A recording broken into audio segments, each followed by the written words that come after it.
Die rede hoekom ons vanoggend besluit het, daar gaan geen skool wees nie, is omdat ons het verlede kwartaal ons kinders uitgevat, dit was omtrent 'n maand gelede.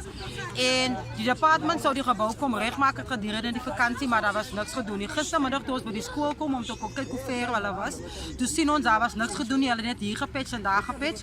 En toe het ons gisterand 'n meeting gehad en besluit dat ons gaan vandag die skool toemaak. Ouers moet rou hier. Ek sal liever my kind my hele jaar by hier so. Departement sê altyd, wanneer die onderwysers hulle werk doen nie, wanneer die curriculum nie klaar nie, is hulle non-compliant. Maar as hulle ook nie nou non-compliant is, die feit dat hulle nie die gebou kom regmaak het vir ons kinders nie. Ons gaan nie as ouers en as SGB gaan ons nie ons kinders en ons onderwysers se lewe uit rus sit. Ons kinders se lewens is so belangrik. My kind is daai in gebou, my familiekinders is in daai gebou en ek is jammer, ons gaan geen ouer se kind in jeopardy stel vir hulle in daai gebou te gaan sit nie.